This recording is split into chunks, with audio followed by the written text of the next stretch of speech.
Captain Jake Rodriguez never thought his Tuesday would end with him staring at purple sand and 3 moons hanging in an alien sky. But there he was, watching smoke rise from what used to be his ship, while trying to figure out how to keep 12 people alive on a planet that wasn't supposed to exist. The day had started normally enough. Jake and his crew were 3 months into what should have been a routine 6-month mission. They were mapping star systems way out on the edge of known space, the kind of boring work that paid well but didn't make headlines. Jake had been doing this for 15 years, ever since he graduated from the Space Academy. At 34, he was one of the youngest captains in the Deep Space Fleet, and he'd earned that rank by bringing every crew member home safe from every mission. His team was solid. Dr. Lisa Chen ran the medical bay and could patch up anything from a broken bone to radiation sickness. Tommy Walsh, their engineer, could fix any machine ever built, and probably invent 3 new ones while he was at it. Communications officer Anna Lopez could make their radio work even when it was held together with space tape and prayers. Other 9 crew members were all specialists in their own right, handpicked by Jake for their skills and their ability to work together when things got tough. And things were definitely about to get tough. They had been scanning the 4th planet in a system they'd labeled KC-447 when everything went wrong. The planet looked dead from space, just another rocky ball covered in desert and mountains. But their sensors were picking up some weird energy readings from crystalline formations scattered across the surface. Jake ordered a closer look. When the pulse hit them, 1 second they were cruising along in orbit, and the next second every system on the ship was screaming warnings. The lights went out, the engines died, and Jake felt his stomach drop as they started falling toward planet below. Tommy was already scrambling toward the engine room, shouting something about electromagnetic interference. Anna was trying to send a distress signal that nobody would ever hear because they were too far from home. Jake grabbed the manual controls and tried to turn their fall into something that might not end with them all being scattered across the desert in tiny pieces. The ship bucked and rolled like an angry horse, but somehow he managed to keep the nose up and find a flat stretch of sand to crash into. The landing was rough. Really rough. Jake woke up with his head pounding and the taste of blood in his mouth. Emergency lights were flashing red, and he could hear Dr. Chen shouting orders in the medical bay. But they were alive, and that was more than he'd hoped for 30 seconds before impact. The damage report was bad, but not hopeless. The main engines were fried, the navigation computer was dead, and life support was running on backup power that wouldn't last more than a few days. But the hull was intact. Nobody was seriously hurt, and Tommy thought he might be able to get some systems working again if he had enough time and spare parts. The bigger problem was where they were. Jake looked out the windows at an endless sea of purple sand under a pale green sky. 2 small moons hung low on the horizon, and a 3rd one was rising in the distance. The air was thin but breathable, and the temperature was hot but not deadly. They could survive outside the ship, but that didn't solve their main problem. They were completely alone, billions of miles from the nearest human settlement, with no way to call for help and no way to get home. That's when they got their first surprise. Jake was suiting up to go outside and check the ship's exterior when Anna called out from her station. "Captain, you need to see this. I'm picking up movement about 2 kilometers to the west." Jake looked through the scope and felt his world shift. Figures were walking across the desert toward their ship, tall, thin figures that moved with a strange, flowing grace. They weren't human. "How many?" Jake asked, keeping his voice steady even though his heart was racing. "Looks like maybe 20 or 30, Anna replied. "They're not trying to hide, just walking straight toward us." Dr. Chen appeared at Jake's shoulder. "Are they hostile?" Jake watched the approaching figures. They weren't running or carrying obvious weapons. If anything, they seemed curious rather than aggressive. I don't know. But we're about to find out. The first alien Jake ever saw up close was about 7 feet tall and looked like someone had stretched a human being until all the proportions were wrong. Skin was pale blue-white and seemed to glow softly in the alien sunlight. It had 4 arms instead of 2, and its face was longer and narrower than a human face. large dark eyes that seemed to take in everything at once. But the strangest thing was that it spoke to them in perfect English. "Greetings, travelers from the sky," the alien said, its voice somehow both musical and mechanical. "I am Zeth, speaker for the Veilthara of this region. We saw your vessel fall and have come to determine your intentions." Jake stepped forward, trying to project confidence he didn't feel. "I'm Captain Jake Rodriguez of the Earth ship Starbound. We had an accident and crashed here. We mean no harm to you or your people." Zeth's large eyes studied Jake for a long moment. "Earth," it repeated slowly. "This is a word we have not heard before. You are from very far away, yes?" "It's very far," Jake confirmed. More aliens had gathered around the ship now, all tall and thin like Zeth, all with that same pale glowing skin. They seemed more curious than threatening, pointing at the ship and talking among themselves in a language that sounded like wind chimes mixed with whale songs. Zeth gestured toward the ship with one of its 4 hands. "Your vessel is damaged." "Your people are injured?" "Some minor injuries," Dr. Chen said, stepping up beside Jake. "Nothing we can't handle?" Zeth's head tilted in what might have been concern. You cannot remain here in the deep desert. "The night brings cold that would freeze your fluids, and the day brings heat that would cook your flesh. You must come with us to the settlement." Jake exchanged glances with his crew. They didn't have many options. Their ship was crippled. They were stranded on an alien world, and these beings seemed to be offering help. But accepting that help would mean putting their lives in the hands of creatures they knew nothing about. "We appreciate the offer," Jake said carefully, "but we need to stay with our ship and try to repair it." Zeth made a sound that might have been laughter. "Your metal bird will not fly again without materials you do not possess and knowledge you do not have. But perhaps arrangements can be made. Come, bring what you need. Our settlement is not far." That's how Jake found himself leading his crew across an alien desert, following a group of tall, glowing beings toward an uncertain future. The purple sand crunched under their boots, and the alien suns beat down on their backs. Behind them, their ship sat broken and empty, looking small and fragile against the vast landscape.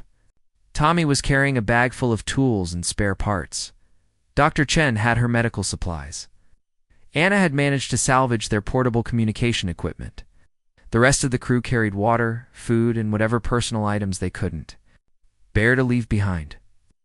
As they walked, Jake tried to process what was happening. First contact with an alien species was supposed to involve years of preparation. Teams of diplomats and scientists, careful protocols designed to prevent misunderstandings that could lead to disaster. Instead, here he was, a working-class space captain from Texas, representing all of humanity to beings he couldn't begin to understand. The Veilthara settlement appeared on the horizon like something out of a fever dream.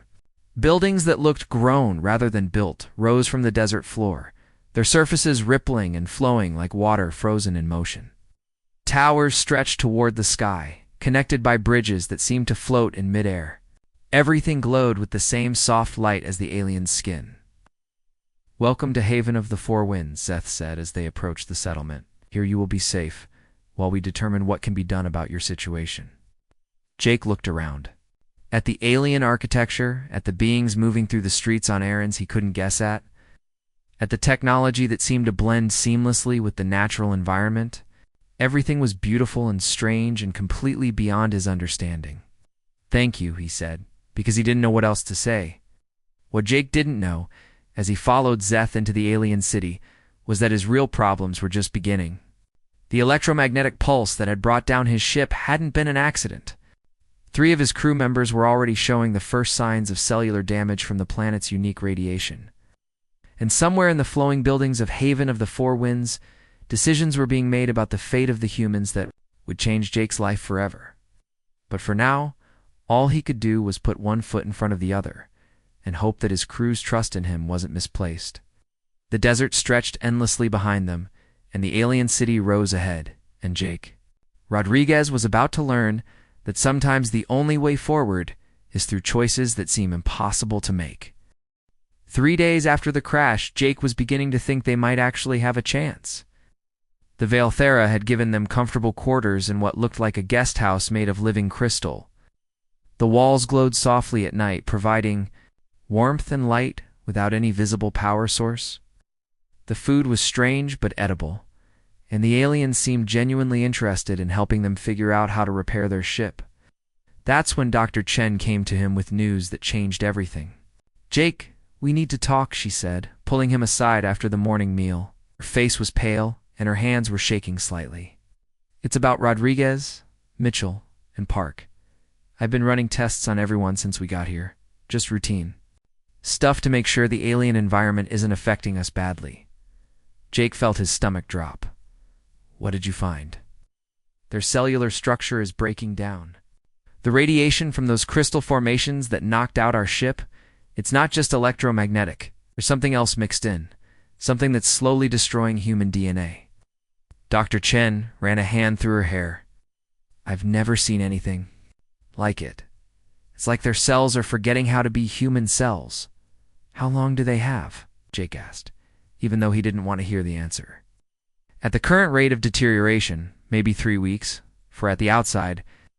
She looked up at him with eyes full of desperation. "Jake, I can't fix this.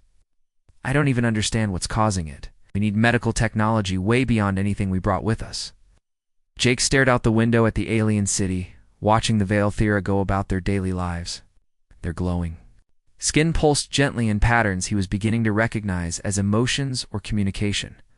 He'd spent the last 3 days learning about their culture, trying to build the trust that might help him get his crew home. Now he realized that home might not be an option for all of them. "Do the Veilthara know about this?" he asked. "I don't. No. But if they've been living with these crystals for who knows how long, they must have some kind of protection or treatment." That afternoon, Jake requested a meeting with Zeth and the other Veilthara leaders. He was escorted to a building that seemed to grow up from the ground like a massive tree, its walls transparent and filled with flowing patterns of light. Inside, dozens of aliens sat in a circle around a raised platform where Jake was invited. To stand, Zeth spoke first. "Captain Jake, you wish to discuss your people's needs. We are listening." Jake took a deep breath. "3 of my crew members are sick. The radiation from your crystal formations is damaging their bodies in ways we can't treat. If we can't find a cure, they'll die within a month." A ripple of sound went through the assembled Veilthara, like wind through a field of grass. Zeth's skin patterns shifted to deeper, more complex colors. "This is concerning. We were not aware that your species was so sensitive to the crystal energies.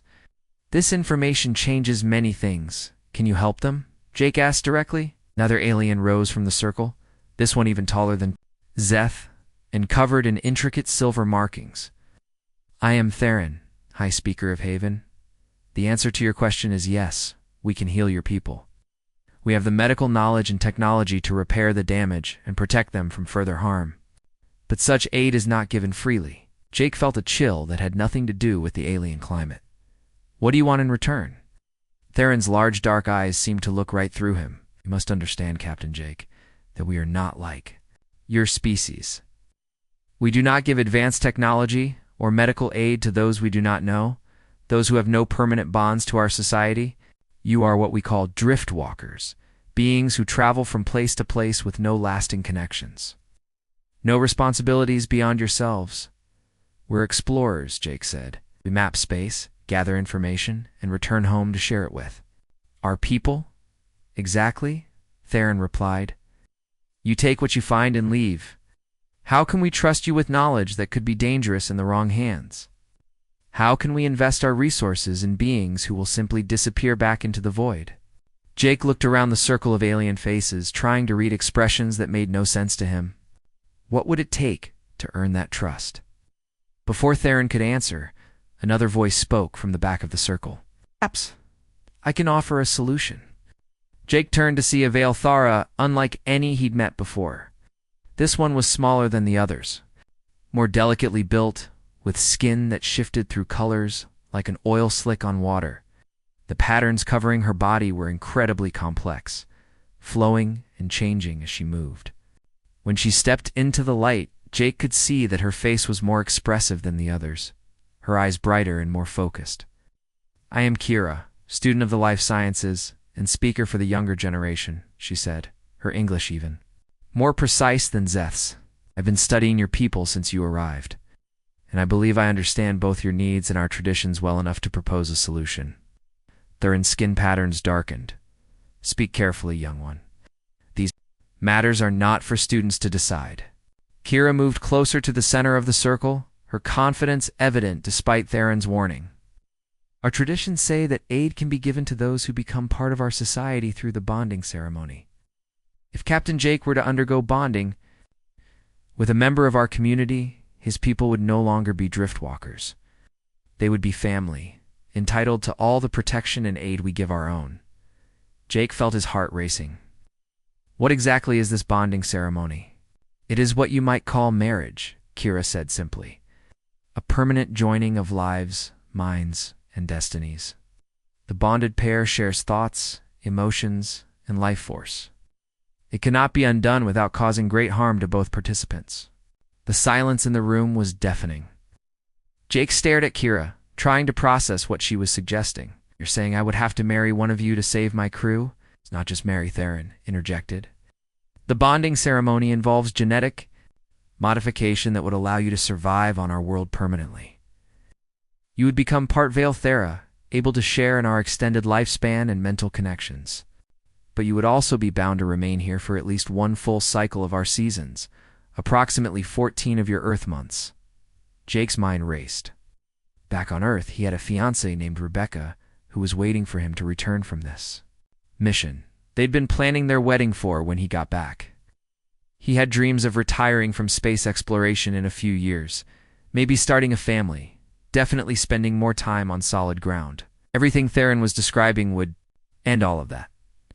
"And if I refuse?" Jake asked, though he already knew the answer. "Then we cannot help your people," Theron said with finality. "Our laws are clear. Advanced medical aid can only be given to bonded families." Jake looked at Kira, who had been watching him intently throughout the conversation. "Why did you suggest this? What's in it for you?" Kira's skin patterns shifted to what Jake was learning to recognize as embarrassment or uncertainty. "I have studied your species extensively since your arrival. Your concepts of loyalty, self-sacrifice, and protective love are ... fascinating to us. Most species we encounter are primarily concerned with individual survival, but you immediately put your crew's welfare above your own. It suggests a depth of character that would make you a valuable bonding partner." "That's not really an answer," Jake pressed. Kira's patterns shifted again, this time to something that might have been amusement. "You are correct. The full truth is that I am at an age where bonding is expected, but I have found no suitable partners among my own people. They consider me too curious about other worlds, too questioning of our traditions. A bonding with you would solve both our problems. Your people would receive the aid they need, and I would fulfill my social obligations while gaining a partner who shares my interest in exploring beyond the boundaries of our world." Jake rubbed his temples, feeling a headache building. "I need time to think about this." "Time is not a luxury your sick crewmates possess," Theron pointed out. "Each day of delay brings them closer to death." That evening, Jake sat alone, the balcony of their quarters, staring up at the 3 alien moons and trying to figure out how his life had gotten so complicated. Tommy found him there around midnight.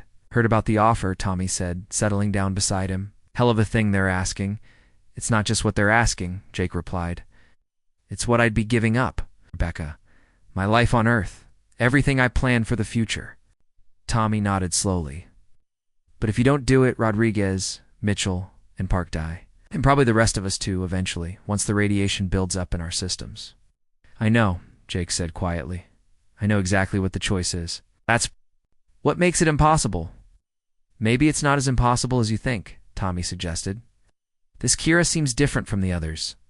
Smarter, more curious. Maybe being bonded to her wouldn't be the worst fate in the universe." Jake looked at his friend and engineer, the man who'd saved their lives a dozen times over the years with his quick thinking and steady hands. "You really think I should do it?" "I think you're the kind of captain who'd walk into hell to save his crew," Tommy replied. "And I think that's exactly what makes you the right person for this job." The next morning, Jake called Dr. Chen aside to check on the 3 sick crew members. Their condition had... Jake thought he understood what he was getting into when he agreed to the bonding ceremony. He was wrong. Very wrong.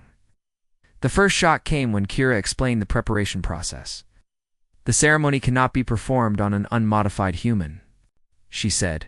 Her skin patterns shifting to what Jake had learned meant serious concern. Your neural pathways must be altered to accept the mental connection. Your genetic structure needs adjustment to survive the energy transfer. And your cellular makeup requires enhancement to live safely on our world long term. They were sitting in what Kira called her study, a room filled with floating screens showing information in the flowing Veil Therascript. Jake couldn't read any of it, but he could see his own medical scans mixed in with data he didn't recognize. You're talking about changing what I am? Jake said slowly. Not changing.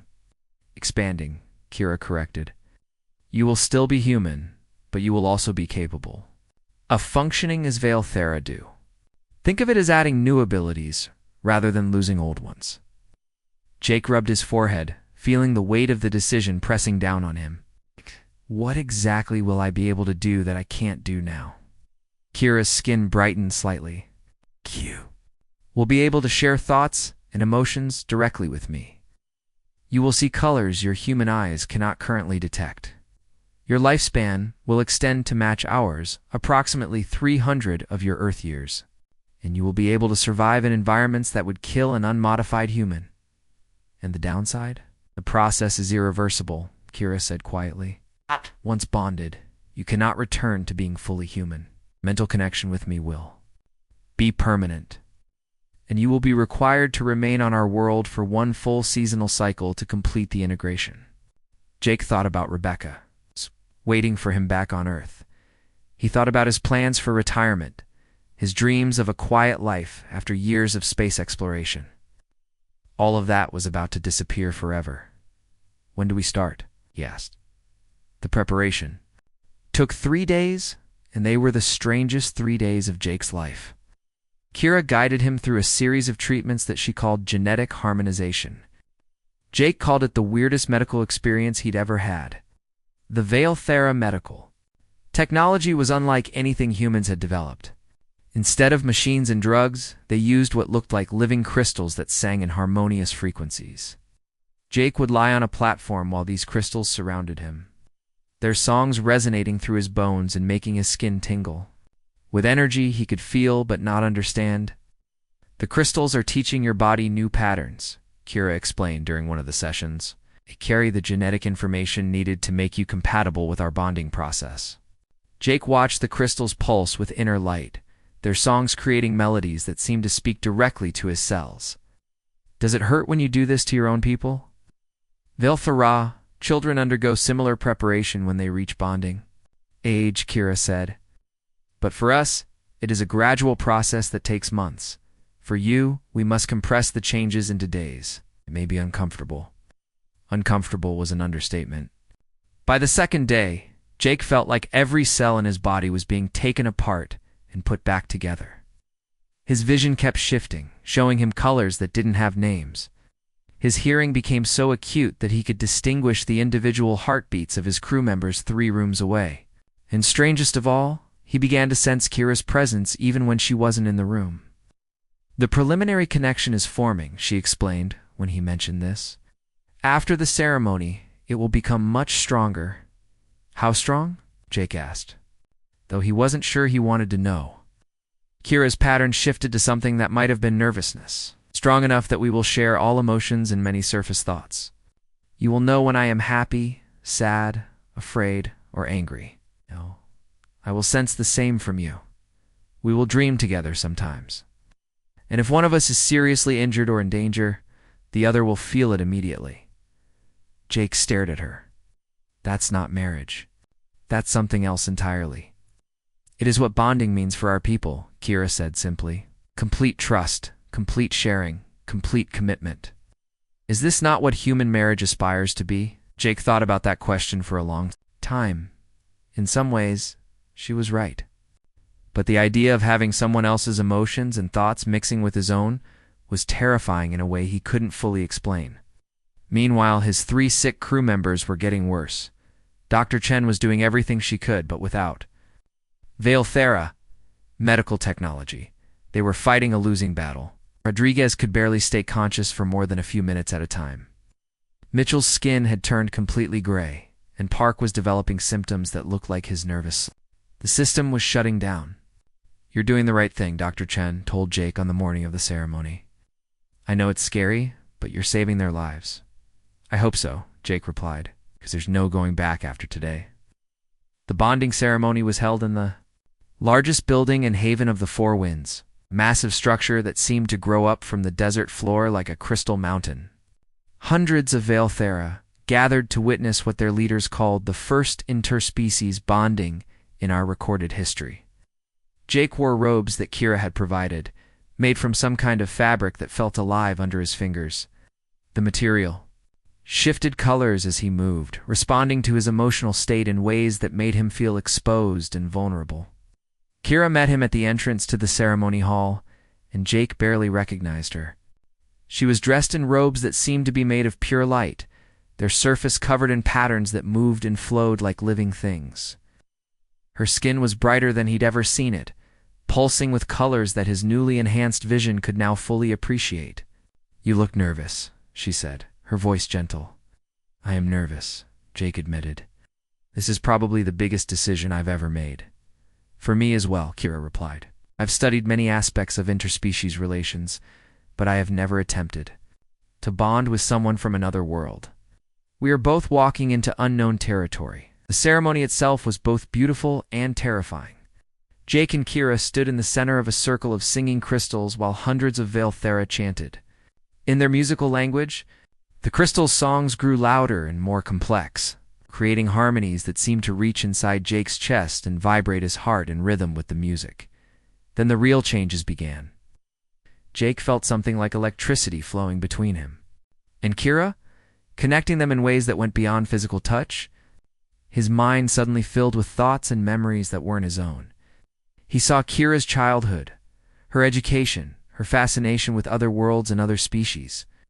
He felt her nervousness about the ceremony, her excitement about the mental connection they were forming, and her genuine affection for him that had grown during their time together.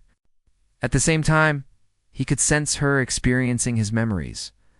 She saw his life on Earth, his years of space exploration, his love for his crew, and his dedication to keeping them safe.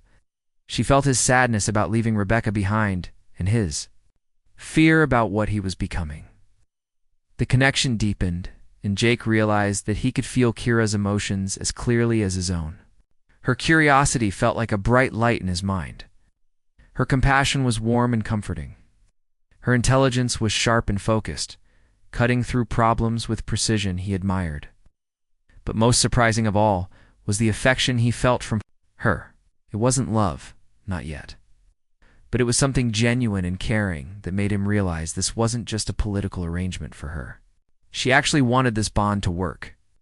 The ceremony reached its climax when the largest crystal in the circle began to glow with blinding intensity. Jake felt the final genetic modifications taking hold, his body adapting to survive on this alien world. The mental connection with Kira locked into place with an almost audible click, and suddenly he could sense her thoughts as clearly as if she were speaking them aloud. "Is this real?" he thought, and was amazed when she responded directly into his mind. "It is real," her mental voice replied.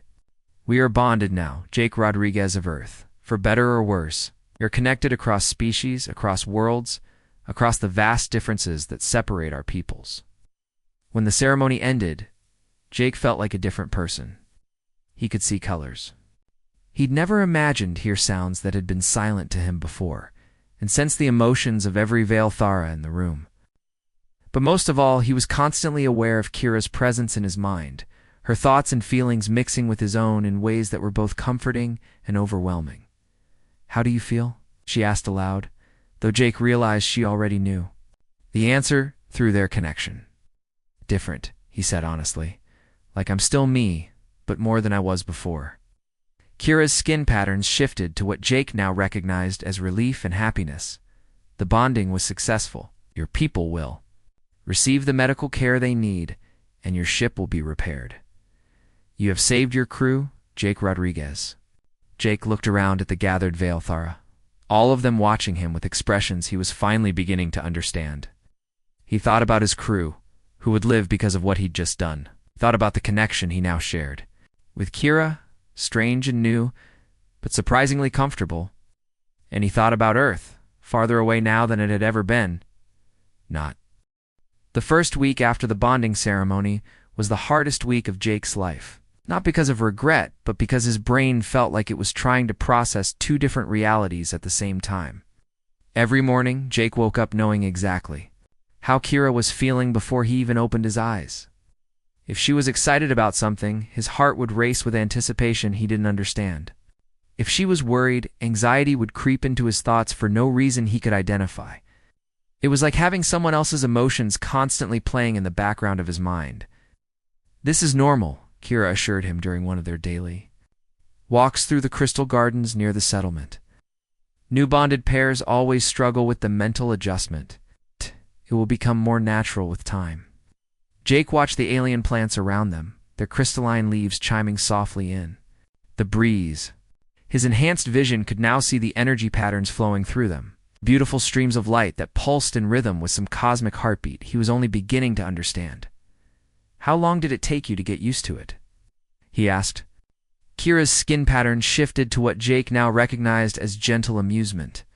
"I am still getting used to it. Remember, this is my first bonding as well, but I find your thoughts quite interesting. You see problems as puzzles to be solved rather than obstacles to be endured. It is a very human way of thinking." Jake could feel her curiosity about his mental processes, her fascination with the way his mind worked differently from hers. It was flattering and unsettling at the same time. Meanwhile, his crew was recovering better than anyone had hoped. The Veilthara medical technology was nothing short of miraculous. Rodriguez, who had been barely conscious just days before, was now walking around and helping Tommy with the ship repairs. Mitchell's gray skin had returned to normal, and Park was back to his usual cheerful self. Dr. Chen was like a kid in a candy store, studying every aspect of the alien healing process. "Jake, you have to see this," she said, pulling him aside. After watching the Veilthara doctors work, they're not just treating the radiation damage, they're actually improving on the original human design. Rodriguez's reflexes are faster than they were before he got sick. Mitchell's eyesight is better than perfect. It's like they're upgrading us while they heal us. Is that a good thing or a bad thing? Jake asked. "I honestly don't know, Doctor," Chen admitted. "The improvements seem beneficial, but we have no idea what the long-term effects might be. We're in completely uncharted territory here." Jake understood that feeling better than anyone. Every day brought new discoveries about what his bonding with Kira meant. He could now see in spectrums of light that humans had never experienced. His hearing was so acute that he could distinguish conversations happening several buildings away. And his mind felt sharper, more focused, able to process complex information at speeds that amazed him. But the strangest part was how natural it all felt when he was with Kira, when they were together. The mental connection that seemed overwhelming when he was alone became comfortable and reassuring. They could communicate without words, share ideas directly from mind to mind, and coordinate their actions with perfect synchronization. "We make a good team," Kira told him one evening, as they worked together to analyze the repairs needed for the Starbound. Jake was providing human engineering knowledge while Kira contributed Veilthara technological solutions. "Better than I expected," Jake agreed. Through their bond, he could feel her satisfaction with their collaboration, her respect for his technical knowledge, and something deeper that might have been affection. The ship repairs were progressing faster than Tommy had thought possible. The Veilthara had materials and techniques that solved problems human engineers had been struggling with for decades. But with every improvement, Jake felt the weight of a difficult decision approaching. Starbound would soon be ready to fly again. His crew would be able to return to Earth, healed and healthy. But Jake himself was bound to stay on this alien world for at least 14 months. The question that haunted him was what would happen after that time was up.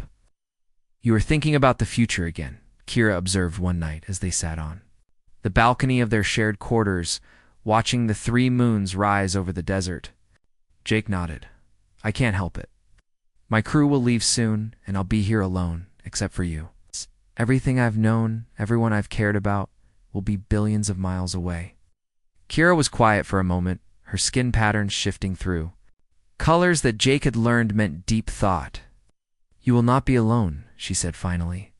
And perhaps, by the time your obligation period ends, you will find that this world has become home rather than prison. Jake could feel her hope through their bond, her desire for their relationship to become something real, rather than just a diplomatic necessity. It was touching and terrifying at the same time. What if it doesn't? He asked. What if I never adjust, never feel at home here? Then we will find a way to modify the bond, Kira replied. My people are not cruel, Jake. We will not keep you here against your will forever, but I hope... She paused, and Jake felt a wave of vulnerability from her that was surprisingly strong. I hope you will choose to stay because you want to, not because you have to. The next morning brought unexpected complications. Theron, the High Speaker, requested an emergency meeting with Jake and Kira. When they arrived at the council chambers, they found the room filled with agitated Veothera, their skin patterns flashing in what Jake had learned were expressions of anger and concern. There is opposition to your bonding, Theron explained without preamble. A faction led by military commander Vex believes that sharing our technology with humans violates our most sacred laws. About protecting advanced knowledge from primitive species, Jake felt a flash of irritation at being called primitive, but Kira's calming presence through their bond helped him stay focused. What kind of opposition? He asked. They want the bonding declared invalid, Theron said. They argue that you underwent the ceremony under false pretenses. Humans are not capable of true bonding, and that the healing of your crew members should be reversed. Jake felt his blood run cold. Can they do that?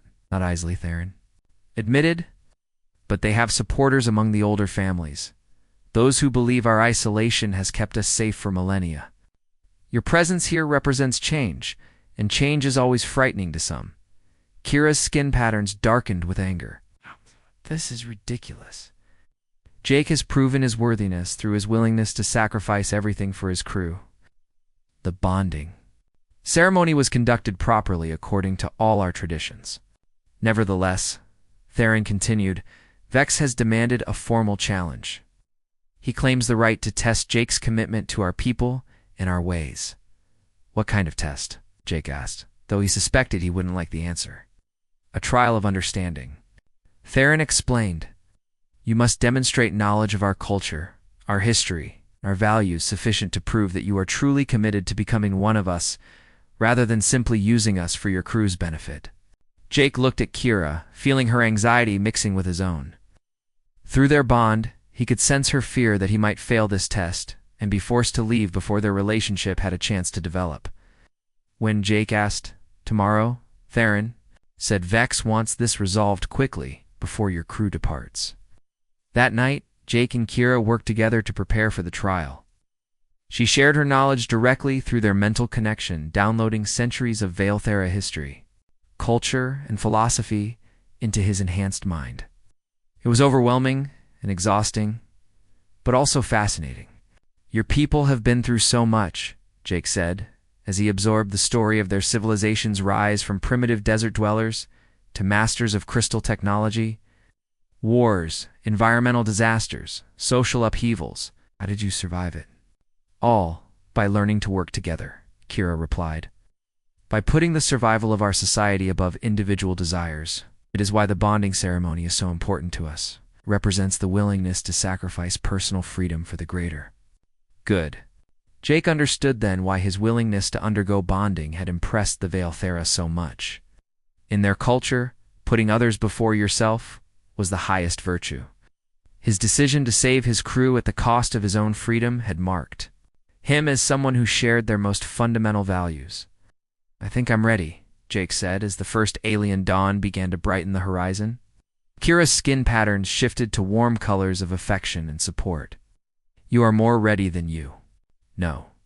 You have not just learned about our culture, Jake Rodriguez. You have begun to understand it. That understanding will serve you well in the trials ahead. Jake hoped she was right, because tomorrow would determine not just whether he could stay on this world, but whether the bridge he was building between two species would survive long enough to mean something. The trial took place in the Great Assembly, a massive chamber, carved from a single crystal formation that amplified sound and light in ways that made every word feel important. Jake stood in the center while hundreds of Veil Thora watched from circular tiers that rose up around him like an amphitheater. Military Commander Vex was everything Jake had expected and more. Tall, even by Veil Thera standards, with skin patterns that looked like war paint and eyes that seemed to see through to his bones. When Vex spoke, his voice carried the authority of someone used to being obeyed without question. "Human Jake Rodriguez," Vex began. "You claim to be bonded to one of our people, but bonding requires more than ceremony. It requires understanding, commitment, proof that you truly belong among us rather than merely using us for your own purposes." Jake felt Kira's support flowing through their mental connection, her confidence in him steady and warming. "I'm ready for your test," he said. "Are you?" Vex's skin patterns shifted to what Jake now recognized as skeptical amusement. "Me, then? What is the first law of our society?" "The survival of the community takes precedence over the desires of the individual," Jake replied without hesitation. "And how does this apply to your situation?" Jake took a deep breath. "I sacrificed my individual freedom and my life on Earth to ensure my crew's survival. But more than that, I've learned that true community isn't just about the people you start with. It's about the family you choose to build, even across the differences that seem impossible to bridge." A murmur went through the assembled Veil Thera. Vex's patterns shifted, but Jake couldn't read the emotion behind them. "Pretty words," Vex said, "but words are easy. Actions matter more. What have you contributed to our community beyond bringing problems that required our resources to solve?" Jake felt a moment of uncertainty, but then Kira's knowledge flowed through their bond, reminding him of everything they'd accomplished together. "I've worked with Kira to develop new engineering solutions that combine human and Veil Thera technology. We've created communication protocols that will allow our species to work together more effectively. I've helped analyze your defense systems to identify weaknesses that could be exploited by hostile forces." That last point got everyone's attention. Vex's skin patterns darkened dangerously. "What do you know of hostile forces?" Jake hesitated. This was information that had come through his enhanced connection with the Veil Thera data networks, knowledge he wasn't sure he was supposed to have. But through his bond with Kira, he could feel her encouragement to continue. "The electromagnetic pulse that brought down my ship wasn't random," Jake said. "It was generated by a rogue scientist named Dr. Keth who wanted to study humans, but his real motivation was deeper. He detected signals indicating that a hostile alien fleet is moving through this region of space, conquering and enslaving other species. He thought an alliance between humans and Veil Thara might be the key to defending both our worlds." The silence in the chamber was deafening. Even Vex seemed stunned by this revelation. "You have proof of this?" Theron asked from his position among the council members. "Kira and I have been analyzing the data Dr. Keth collected," Jake replied. "The signals are real. The threat is real, and it's heading toward both Earth and your world." Vex's aggressive posture shifted slightly. "Even if this is true, what can one human bonded to one of our people accomplish against such a threat?" Jake looked around the chamber, meeting the eyes of as many Veil Thara as he could.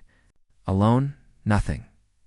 But I'm not alone anymore. I'm part of something bigger now, a bridge between two species that could become the foundation for a real alliance. My crew will return to Earth with knowledge of your people and proof that cooperation is possible. Your people will have their first real contact with human civilization, and together we might have a chance against whatever's coming." Through his bond with Kira, Jake could feel the emotional temperature of the room shifting. The Veil Thera were beginning to understand that his presence wasn't just about saving his crew. It was about the survival of both their species. Vex stood silent for a long moment, his skin patterns cycling through colors Jake couldn't interpret. Finally, he spoke. "You speak of cooperation and alliance, but your own species sent you here by accident. How can we trust beings who don't even know we exist?"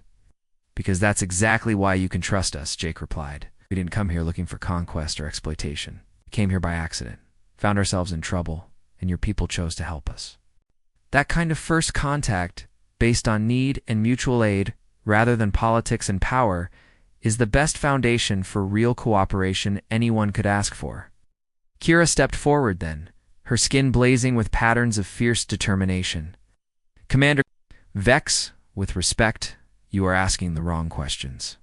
The question is not whether Jake Rodriguez deserves to be among us. The question is whether we deserve to have him. He has sacrificed everything he knew to save his people and become part of ours.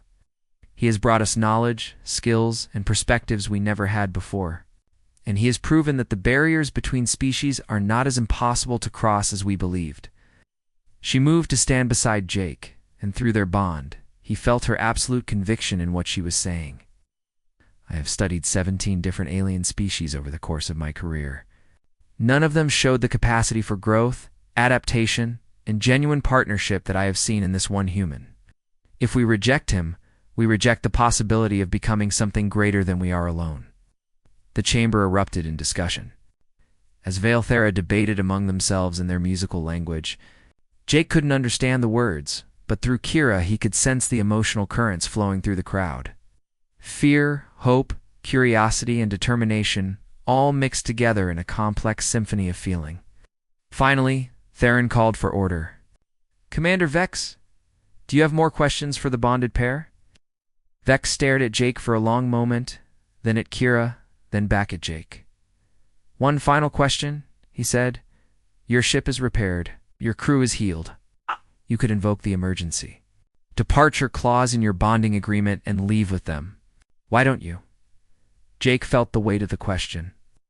It was the same one he'd been asking himself every day since the ceremony.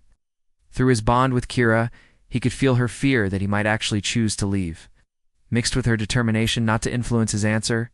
Because I've found something here I didn't know I was looking for, Jake said quietly. I came to this world as Captain Jake Rodriguez, human space explorer.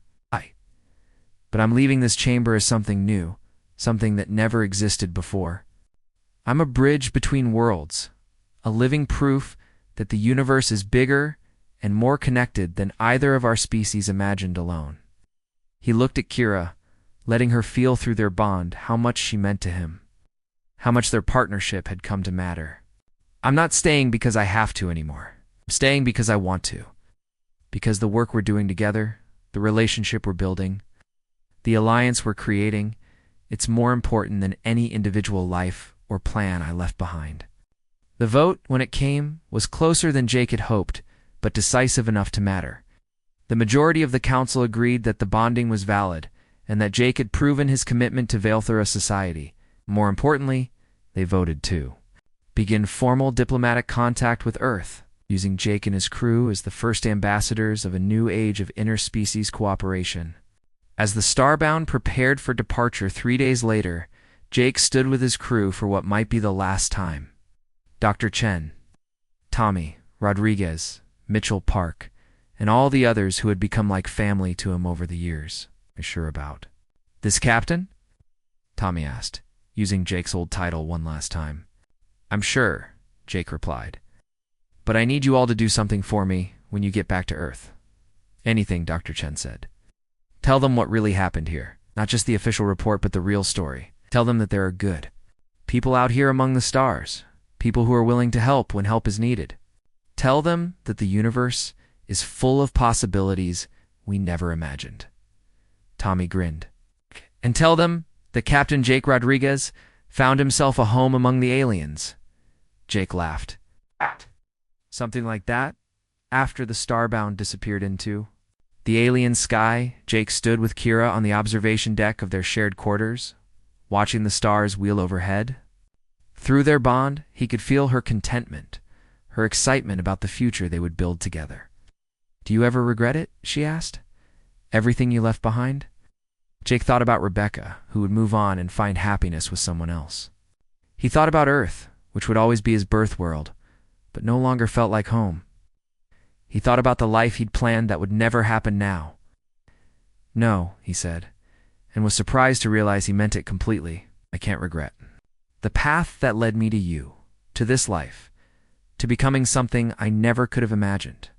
The old Jake Rodriguez was a good man, but he was also limited by what he thought was possible. This Jake Rodriguez gets to help write the next chapter of history for two entire species. Kira's skin patterns brightened with joy and love, emotions that flowed through their bond and filled Jake's heart with warmth.